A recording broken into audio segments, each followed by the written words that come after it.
Assalamualaikum warahmatullahi wabarakatuh. Merenung kata-kata hamka dan pribadi hebat. 20 kerbau yang sama gemuk dan sama sihat. Tentu harganya tidak jauh berbeza. Tapi 20 manusia yang sama tinggi dan kuat belum tentu sama harganya.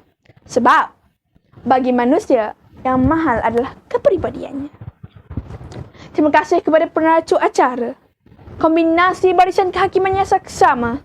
Seterusnya, saudara-saudari yang baik budi bahasa. Apa khabar generasi pewaris bangsa? Bukan lebah sebarang lebah. Lebah bersarang di pohon kayu. Bukan sembah sebarang sembah. Sembah hari ini ingin mengajak saudara dan saudari untuk kita sama-sama memahami dan menyelami mauduk bicara saya yang berbunyi, berbudi bahasa martabatkan bangsa. Menurut Haji Zainal Abidin Safarwan, pakar Pekamusan Melayu, bahawa berbudi bahasa ialah satu binaan simpulan bahasa bagi maksud adab, baik kelakuan dan hormat tutur kata. Dan apabila kita berbicara tentang memartabatkan bangsa, kita perlu memahami bahawa istilah bangsa ini merujuk kepada satu kelompok manusia yang terbentuk dalam sejarah.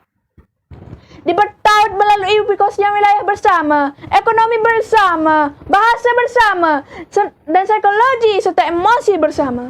Tuntasnya, berbudi bahasa memartabatkan bangsa memerlukan kita berbicara betapa pentingnya nilai-nilai budi bahasa ini menjadi tiang dalam mengangkat martabat bangsa.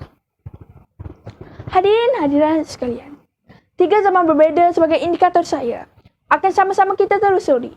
Pertama, zaman keagungan untuk kita teladani. Pernahkah saudara dan saudari menyedari bahawa turun naiknya, maju mundurnya sebuah bangsa bergantung kepada sejauh mana bangsa itu memegang nilai-nilai budi bahasa yang tinggi. Ini telah dibuktikan melalui kajian konteks sejarah yang mana bangsa bertamadun seperti tamadun Mesopotamia, tamadun Mesir dan sebagainya merupakan bangsa yang memiliki budi bahasa yang tinggi. Dengan berbudi bahasa, orang senang berurusan dengan kita. Urusan diplomatik menjadi mesra, tahap ekonomi bergaya. Dengan adanya pelaburan yang masuk disebabkan nilai kepercayaan dan keadaan sosial yang stabil. Saudara-saudari kluster ilmuwan, kini kita beralih pula kepada indikator saya yang kedua. Bagaimana zaman kejatuhan yang perlu kita insafi. Bangsa Yunani telah mencapai kegemilangan menerusi penghayatan tradisi keilmuan yang tinggi. Namun sayang, tradisi keilmuan semata-mata tanpa menekankan soal penghayatan nilai budi bahasa menyebabkan kegemilangan itu tidak kekal lama. Perpecahan dalam masyarakat, rapasan kuasa yang berlaku, pemerintahan yang zalim dan kuasa yang digunakan sewenang-wenangnya menjadi bukti keruntuhan moral sebagai faktor kejatuhan tamadun Yunani. Hadirin sekalian, menelusuri hujah saya yang ketiga, kita harus bermuhasabah diri dengan isu yang berlaku hari ini. Dunia hari ini memang hebat. Teknologi berkembang pesat. Kemajuan bergerak setiap saat.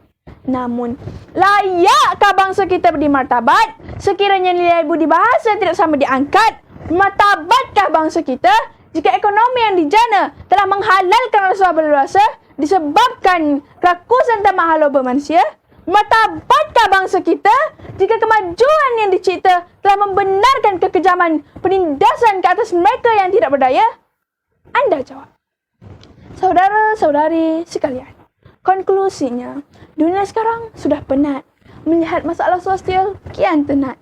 Mereka yang korupsi dianggap hebat. Apakah ia cuma untuk dilihat? Atau kita perlu bertindak mencari ubat? Semestinya kita harus bermuafakat. Sakit sama mengadu, luka sama menyiuk.